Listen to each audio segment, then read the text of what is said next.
राजस्व मंत्री टंकराम वर्मा के बलौदाबाजार जिले के तिल्दा तहसील क्षेत्र तुलसी में इन दिनों कोर्ट के स्टे लगने के बाद भी न्यायालय के आदेशों को जमकर धज्जियां उड़ाने का मामला सामने आया है। पीड़ित केशव वैष्णव ने सुभाषिनी टंडन पर आरोप लगाते हुए कहा कि सुभाषिनी टंडन के द्वारा जबरदस्ती कर मेरे निजी जमीन पर मकान निर्माण किया जा रहा है। जब इस बात की जानकारी होने पर कोर्ट का दरवाजा खटखटाया, उसके बाद कोर्ट ने स्टे ऑर्डर जारी करते हुए जब तक कोर्ट का फैसला नहीं आ जाता तब तक यथास्थिति में रखने का आदेश दिया गया है। इसके बावजूद भी निर्माण कार्य जमकर की जा रही है। यह विवाद जो है लगभग 4 से 5 साल पूर्व से चल रहा है राजकुमार भिखवानी और मेरे यानी केशव शरण वैष्णव के बीच में। अभी वर्तमान में सिविल कोर्ट के द्वारा इसमें निर्माण कार्य में स्टे का आदेश पारित कर दिया गया था, परंतु स्टे होने के बाद भी लगातार निर्माण कार्य सुभाषिनी टंडन साहू के द्वारा किया जा रहा है। अब इसका शिकायत मैं तहसीलदार को करता हूँ, एसडीएम को करता हूँ, थाना प्रभारी को करता हूँ, मगर इनके द्वारा किसी भी प्रकार से कोई कार्रवाई नहीं की जा रही है। अब जिलाधीश महोदय को मैं शिकायत सौंपा हूँ कि कम से कम निर्माण कार्य को तो रुकवाया जाए, न्यायालय के तो कुछ मान रखा जाए इनसे। नहीं, स्टे लगा है, उसके बावजूद ये तो शटर को खोल के चुपचाप निर्माण कार्य कर रहे थे। तहसीलदार साहब को इसकी सूचना भी दी गई है, फिर भी ये टाल मटोल कर दिए। अब ये क्या कर रही है, लड़की और अतिरिक्त निर्माण कर रही है, जबकि ये सरासर गलत है। ये जिनसे ज़मीन ली है ये उनसे अपना ज़मीन को मांगे, मेरी निजी ज़मीन में ज़बरदस्ती क्यों निर्माण कार्य करना। न्यायालय का आदेश का अवमानना हो रहा है। अभी हम न्यायालय के रूप में गए हैं, न्यायालय में आवेदन दिए हैं और यदि कार्रवाई नहीं होती है तो हम उच्च न्यायालय की ओर जाएंगे। पीड़ित केशव वैष्णव ने बताया कि सुभाषिनी टंडन के द्वारा किए जा रहे निर्माण कार्य पर रोक लगवाने के लिए पूर्व में शिकायत तिल्दा के तहसीलदार रामप्रसाद बघेल और अनुविभागीय अधिकारी आशुतोष देवांगन के पास भी किए हैं। इसके बाद भी निर्माण कार्य तेजी से की जा रही है। पीड़ित शिकायतकर्ता केशव वैष्णव ने कहा कि राजस्व के अधिकारियों के पास शिकायत करने के बाद भी तेजी से निर्माण कार्य किया जा रहा है। इससे साफ जाहिर है कि राजस्व के अधिकारी मिले हुए हैं।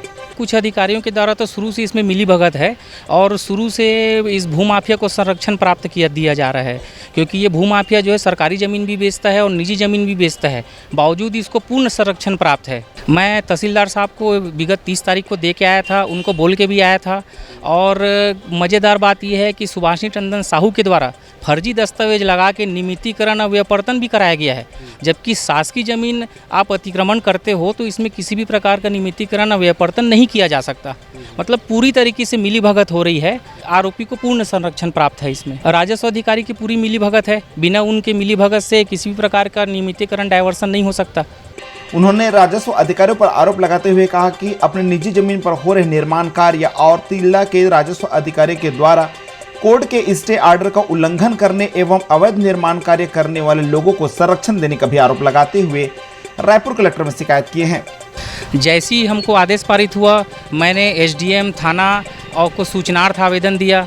सूचनार्थ देने के बाद भी इनके द्वारा लगातार निर्माण कार्य जारी रखा गया और उसके 1 हफ्ते के बाद में मैं फिर पुनः थाना और एसपी महोदय को आवेदन दिया और आज वर्तमान में किसी भी प्रकार की कार्रवाई नहीं हुई, तो आज जिलाधीश महोदय के पास आवेदन दिया। कलेक्टर साहब का आश्वासन है, ये कलेक्टर साहब तो लगभग 1 साल हो गया है, बस बातचीत करते हैं, हाँ करके करते कुछ नहीं है। अब न्यायालय की शरण में है। एक आम आदमी कहाँ जा सकता है? एक गरीब आदमी का घर तुरंत तोड़ दिया जाता है और यहाँ न्यायालय का आदेश होता है, उसके बाद भी उसको पूरा संरक्षण प्राप्त हो रहा है। राजस्व मंत्री हमारे क्षेत्र में तो किसी प्रकार का काम नहीं कर रहे हैं, केवल बस कुर्सी में बैठे हैं। हर जगह अतिक्रमण हो रहा है, कब्जा हो रहा है। जो बड़े बड़े लोग कब्जा कर रहे हैं उस पर कोई कार्रवाई नहीं होता। यदि कोई गरीब आदमी कुछ भी छोटा सा भी कार्य करता है तो उसके ऊपर तुरंत कार्रवाई कर देते हैं। इस मामले को लेकर पीड़ित के वकील आकाश हिंदुजा ने कहा कि माननीय न्यायालय के स्टे ऑर्डर निकलने के बाद भी अवैध निर्माण पर रोक की कार्रवाई नहीं की गई है। सिविल कोर्ट एक ऐसा कोर्ट होता है जो हर किसी के अधिकारिकता को संभालने की कोशिश करता है। चूँकि हमारे जो प्रार्थी हैं केशव शरण वैष्णव, उनकी संपत्ति पर एंक्रोच करके कुछ व्यक्तियों के द्वारा संपत्ति को उनकी विक्रय कर दी गई है। हमारे जो प्रार्थी हैं वो सिविल सूट लेके आए हैं। सिविल सूट लेके आने के बाद उसमें पक्षकार होते हैं, उसमें शासन भी एक पक्षकार बनता है। शासन को भी अपना शब्द रखने का अवसर दिया जाता है, अपितु शासन किसी भी प्रकार से वहाँ पे उपस्थित हो या ना हो, उसके खिलाफ आदेश पारित किया जाता है। जब एक कोर्ट कोई भी आदेश पारित करता है तो एक खुले आदेश होते हैं, वो सबके ऊपर बाध्यकारी होते हैं। जैसे एक न्यूज़पेपर में कोई चीज़ छपी, वो अपने आप में सबको जानकारी है मानी जाती है। न्यायालय किसी भी तरीके का एक्ट पारित हुआ, ये माना जाता है कि सबको उसकी जानकारी है, चाहे आप पढ़ें चाहे न पढ़ें। इसी प्रकार से न्यायालय ने जो एक आदेश पारित किया है वो सबके ऊपर लागू होता है। ये केशव शरण वैष्णव प्रार्थी के फेवर में जो उनकी संपत्ति को विक्रय कर दिया गया है, सिविल कोर्ट ने उसके फेवर में एक स्टे ऑर्डर ग्रांट किया है, जिसमें उसमें सामने वाली पार्टी जो है उसको किसी भी प्रकार से हस्तक्षेप और यथास्थिति बनाए रखने का आदेश पारित किया और हस्तक्षेप न करने का आदेश पारित किया गया। मतलब वो अतिरिक्त निर्माण भी नहीं कर सकते और उस संपत्ति को किसी भी प्रकार से रद्दोबदल नहीं कर सकते। अब आप देखेंगे जो आज का वर्तमान की स्थिति है वो क्या कर रहे हैं, उप संपत्ति पे अतिरिक्त निर्माण भी कर रहे हैं और संपत्ति के जो निर्माण हो चुका है ढांचा उसमें भी छेड़छाड़ कर रहे हैं। तो मतलब टोटल आप देखेंगे कि उस स्टे का टोटल वायोलेशन किया जा रहा है।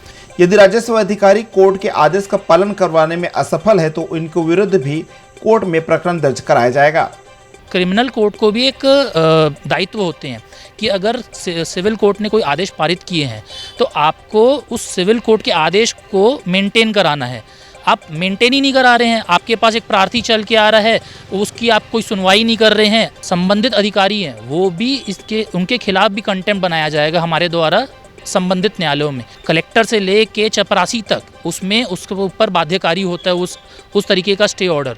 मतलब आपको प्रार्थी का हर तरीके का साथ देना है अगर उसके फेवर में आदेश पारित हुआ है तो।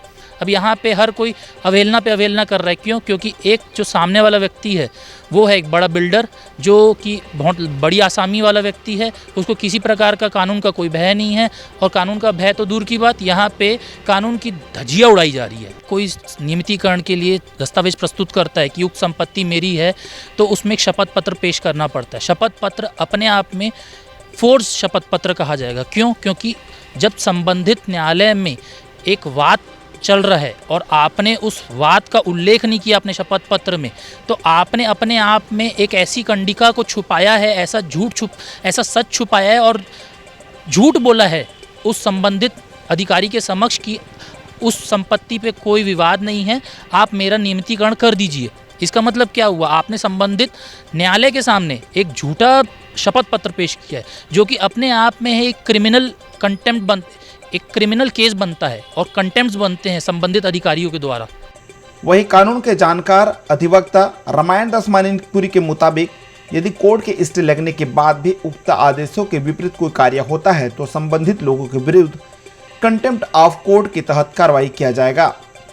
संबंधित अधिकारी के द्वारा अगर उक्त मकान के संबंध में स्टे अगर प्रदान किया जाता है तो सिर्फ न्यायालय का जिसके पक्ष में स्टे दिया गया है उसके सिर्फ पालन किया जाता है, न कि उसकी अवहेलना की जाती है। इसमें न्यायालय की अवहेलना मतलब कंटेम्प्ट ऑफ कोर्ट की मतलब श्रेणी के अंतर्गत आता है, जिसके लिए जिस सक्षम न्यायालय द्वारा दिया गया है उससे सामने वाले पक्षकार के प्रति सहानुभूति दिखानी चाहिए। ऐसे इस प्रकार की अगर घटना हो रही है तो खुद राजस्व मंत्री को उसमें अपने अधीनस्थ कर्मचारी को कड़ाई से निर्देश का पालन करने के लिए आदेश देना चाहिए।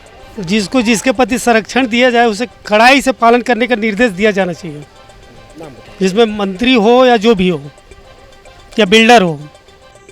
अब देखना होगा कि इस मामले में राजस्व अधिकारी क्या कार्रवाई करते हैं। Bureau report CPOST 24 Raipur.